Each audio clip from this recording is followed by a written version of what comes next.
खऱ्या अर्थानं हा देश जसा छत्रपती शिवाजी महाराज, शाहू फुले आंबेडकर, महाराणा प्रताप यांच्या नावाने ओळखला जातो, तसाच हा देश छत्रपती शिवाजी महाराजांच्या मातोश्री ज्यांनी एका सूर्यपुत्राला जन्म दिला त्या आई जिजाऊ, रमाई माता आणि ज्यांनी देशाच्या स्वातंत्र्याची ठिणगी या देशात खऱ्या अर्थानं पाडली त्या राणी लक्ष्मीबाई यांच्या नावाने देखील हा देश ओळखला जातो।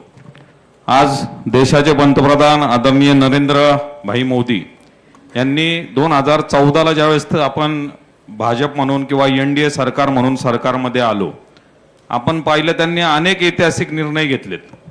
त्यामध्ये अगदी 370 असेल, महिलांसाठी खास करून महिला मुस्लिम वर्गासाठी जो 3 तलाकचा मुद्दा आला, आपण सायरा बानू बरोबर ना, तर त्यांचा नाही कोर्टात केस टाकलेली त्यांनी, तर एक अतिशय ऐतिहासिक निर्णय शाहबानू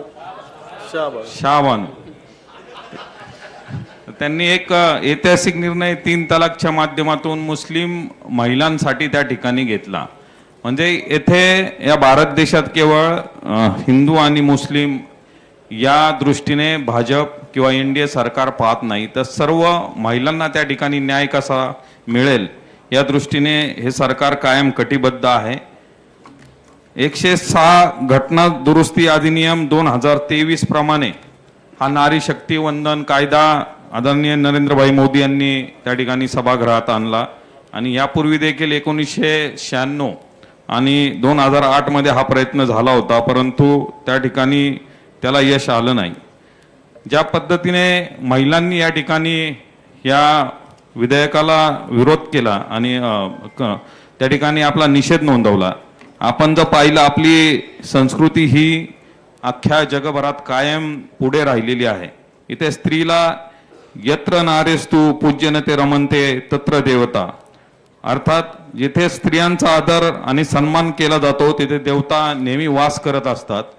त्यामुळं या संस्कृतीमध्ये कायम स्त्रियांचा सन्मान झाला पाहिजे आणि या दृष्टीने देशाच्या संसदेमध्ये महिलांना 33% आरक्षण देण्याचा जो काही ऐतिहासिक निर्णय त्या ठिकाणी घेण्याचा निर्णय घेण्यात आला, परंतु विरोधी पक्षात असणारे आदरणीय राहुलजी गांधी असतील आणि त्यांच्या नेतृत्वाखाली सपा असेल किंवा दक्षिणेकडली काही राज्य असतील, यांनी अतिशय खेदाने या ठिकाणी खेद व्यक्त करावा लागेल आणि आपलं दुर्दैव म्हणावं लागेल की या विधेयकाला त्यांनी विरोध केला। आज संसदेमध्ये केवळ 14% त्या ठिकाणी महिला आहेत आणि मला खऱ्या अर्थानं गौरव वाटतो आपल्या पिंपरी चिंचवड शहराचा। आपण जर पाहिलं तर या ठिकाणी 50% जास्त महिला या शहरात प्रतिनिधित्व करतात। यामध्ये अनेक महापौर या शहरात होऊन गेलेले आहेत आणि सभागृहामध्ये मला वाटतं 4 ते 5 माजी महापौर आहेत। सुलभाताई सारख्या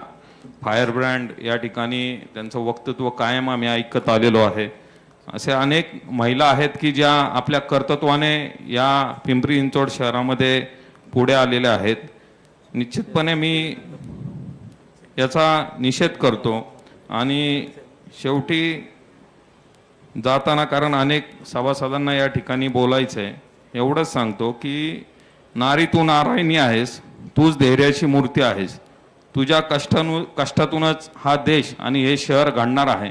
त्यामुळं या नारी शक्तीला कायमच आमच्या पुरुष वर्गाकडनं त्या ठिकाणी वंदन राहील आणि हा देश घडवण्यात तुमचं खूप मोठं मोलाचं योगदान आहे। आता लिफ्टमध्ये येतानाच माझ्या 4-5 भगिनी होत्या, त्या लिफ्टमध्ये बोलत होत्या की पुरुषांचं ठीक आहे, त्यांना डॉक्टर होत्या, तुम्हाला लगेच उरकून त्या ठिकाणी येता येतं, परंतु आम्हाला मुलांपासून सगळ्या गोष्टींची काळजी घ्यावी लागते।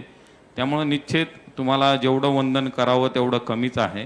तुमचा कायम आदर राहील आणि राहुल गांधींनी आणि त्यांच्या मित्रपक्षांनी जो काही हा घाट घातला आहे त्याचा निषेध करतो आणि नरेंद्र मोदी यांचे हात बळकट करण्यासाठी आणि एनडीए सरकारमध्ये जे जे पक्ष सामील आहे त्या सर्वांच्या वतीने नरेंद्रभाई मोदींना त्या ठिकाणी त्यांचे हात बळकट करण्यासाठी आपला कायम या शहराचा पाठिंबा राहील अशी आशा व्यक्त करतो. धन्यवाद. आणखीन घडामोडी जाणून घेण्यासाठी पाहत रहा पिंपरी चिंचवड न्यूज. सोबतच आमच्या फेसबुक आणि इंस्टाग्राम चॅनलला फॉलो करायला विसरू नका. तसेच यूट्यूब चॅनलला सबस्क्राईब करायला विसरू नका.